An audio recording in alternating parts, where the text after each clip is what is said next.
In this video, I will demonstrate Afterthought Thumbs for mittens or gloves. If you're a subscriber, welcome back. If you're new to my channel, welcome. I'm happy to have you here. If you enjoy this video, please give it a like and consider subscribing. Don't forget to hit that notification bell so you get a notice each time I go live or post a new video. Afterthought thumbs are very common in mittens and gloves. I'll show you how to work these and how to try to avoid holes at the corners. Here's a thumb worked as an afterthought thumb.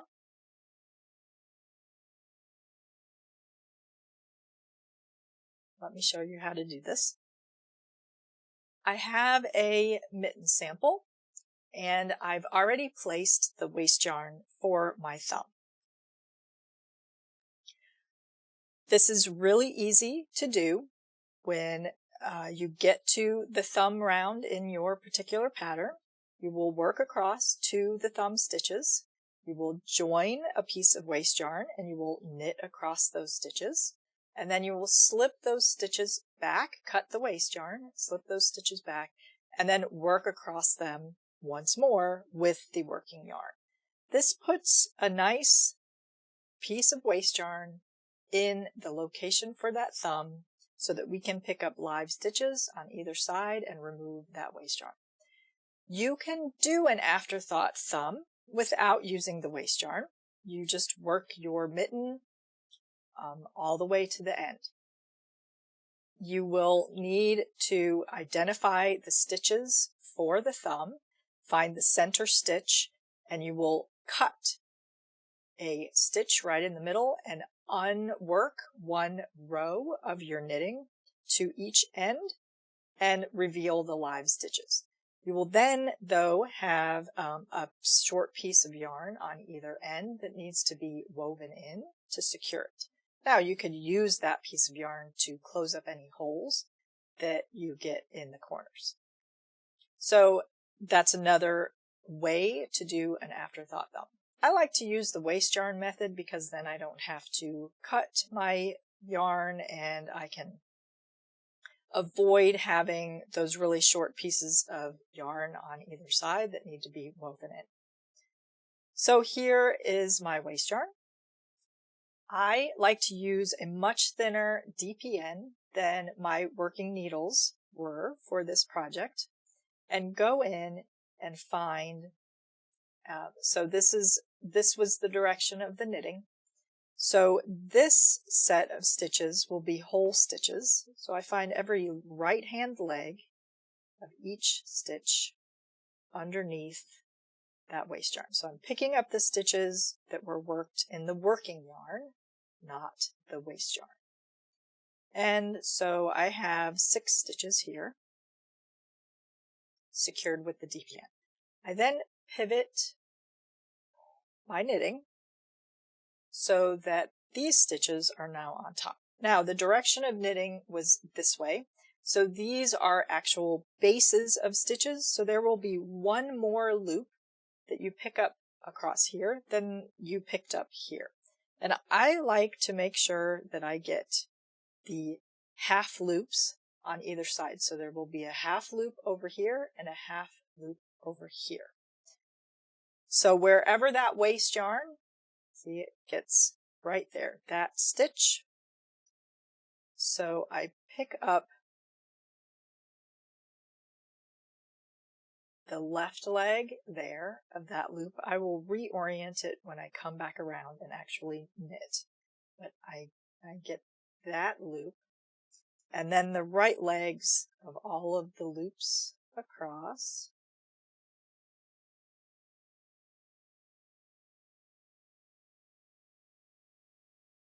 Including then this half loop.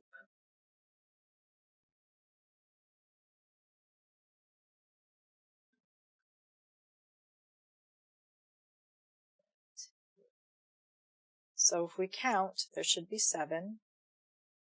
Then 7 loops. So now I will pivot it back around so it's right side up.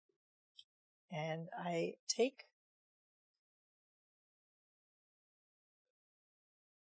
a tapestry needle or another DPN, and I will carefully remove this waste yarn.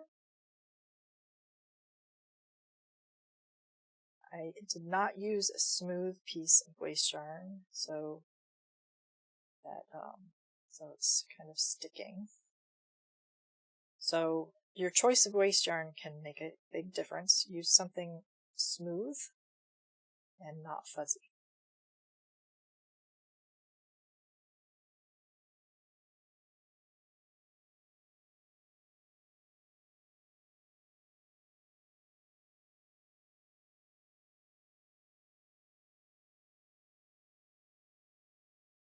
Like so. So my thumb opening is revealed. I need to join my working yarn and use my working needles to work across these stitches. It's easiest to work across the bottom set first.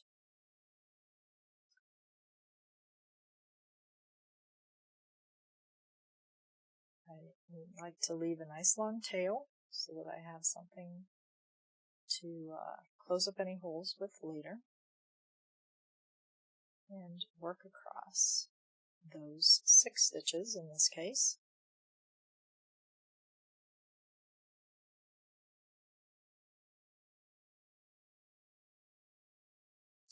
Now, to close the gap, what I like to do is find the stitch attached across the gap. So it is this stitch right here, this stitch.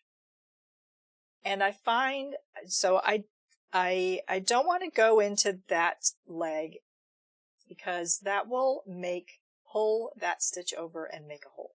What I like to do is I find that stitch, which is right there, and I locate the row below, right here. And I like to go right into the center of that stitch in the row below, which catches 2 strands of yarn. Can you see that? It will end up catching 2 strands of yarn, which will help to minimize any holes resulting from my picking up this extra stitch. So I go into that stitch, right? There's 2 strands of yarn. I pull a stitch up like so. And that helps to minimize your hole right there. I then pivot the work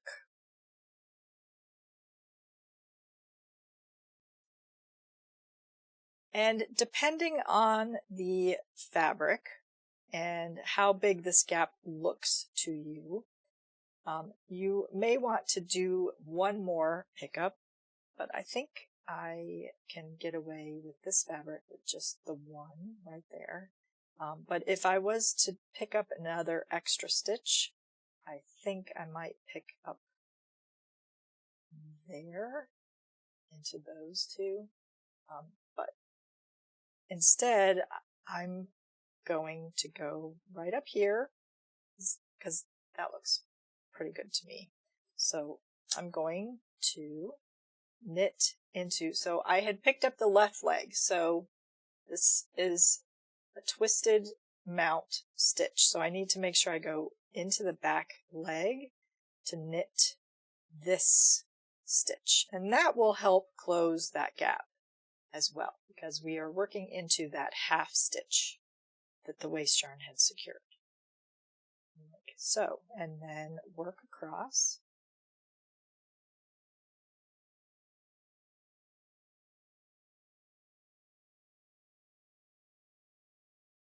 Those stitches, including this last half stitch here. And I will pivot once more, and I want to pick up my last extra stitch for that gap. And so I like to pick it up across this gap, not so much necessarily across the top gap.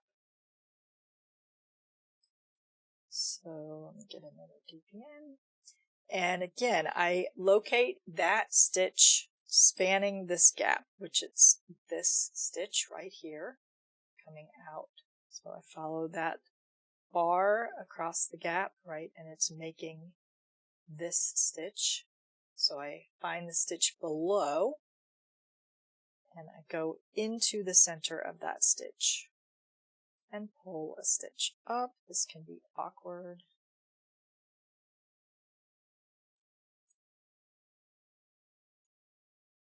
Like so. And I slip it either onto this needle or this needle. It's only been worked once right now, so I just need to get it secured onto a needle. Now I will redistribute the proper DPNs across 3 needles, just to make this circular opening a little easier to work.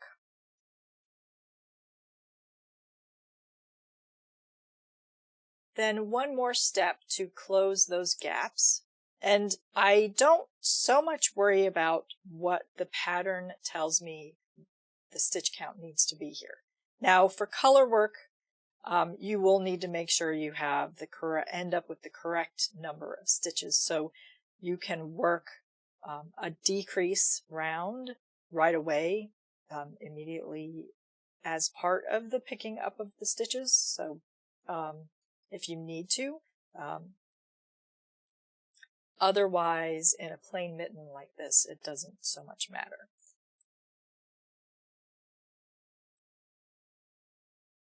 What I'll do is, so that has only been worked the once, so I'm going to slip it onto a different needle and then work across again these stitches.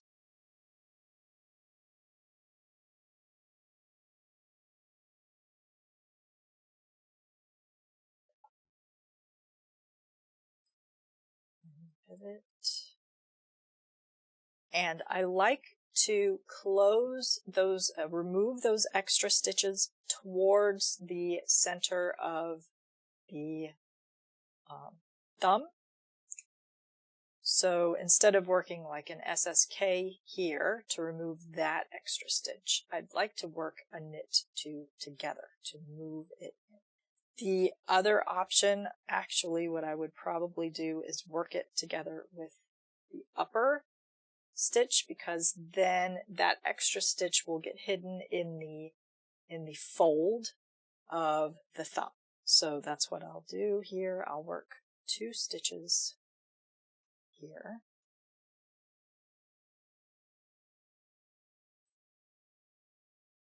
I will awkwardly pivot with my DPNs. I'm going to slip that last stitch here so that I can get it over here to join it with this. So I will work an SSK here because that will slant this stitch in to the inside of the thumb in this thumb gap right there.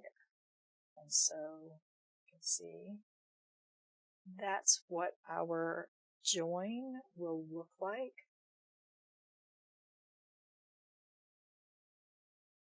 And now I will work across those top stitches.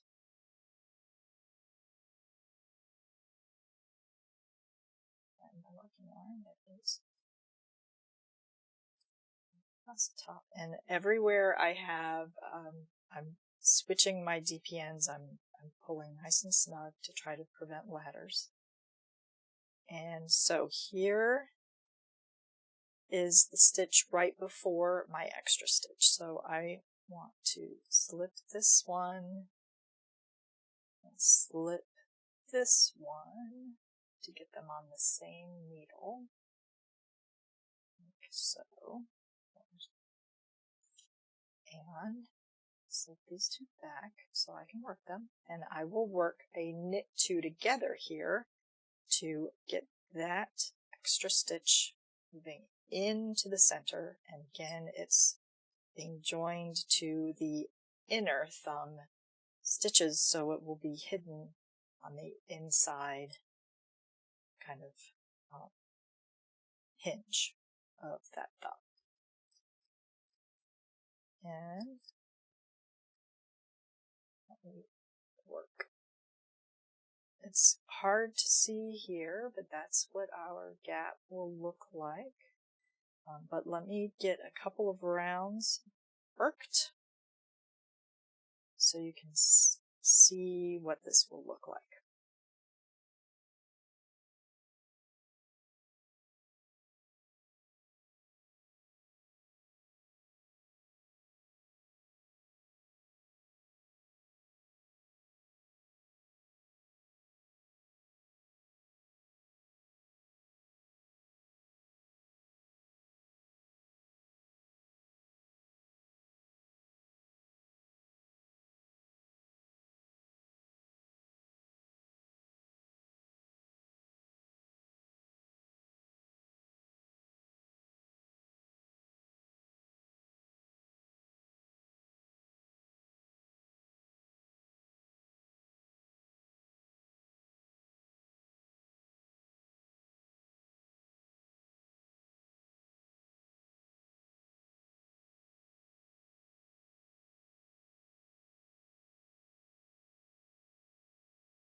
So you can get a little idea of what that thumb join will look like on the inside. Not too bad. Very good. And then the join on the outside edge also looks very nice.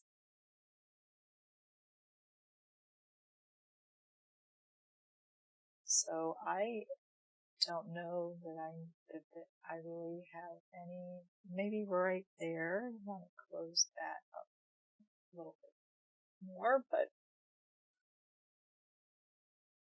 yeah, so that looks pretty good. What I can do is use the tail when the thumb is all completely done. If there are a couple of gaps that, which this is from when I weave the tail in, this will get closed. Because I'll weave it in, and that gap right there will close up a little bit. But if I do find that there are a couple of more open spots than I like, I can use that tail. Since I left myself a nice long tail, I can use that tail to close up some holes from the inside. And if needed, I can gently weave it across on the inside to the other side and use it to close up any holes on the other side as well. But that is the basics of an Afterthought thumb. So that's how to work an Afterthought thumb for mittens or gloves. I hope this was helpful. Don't forget to like and subscribe, and thank you so much for watching.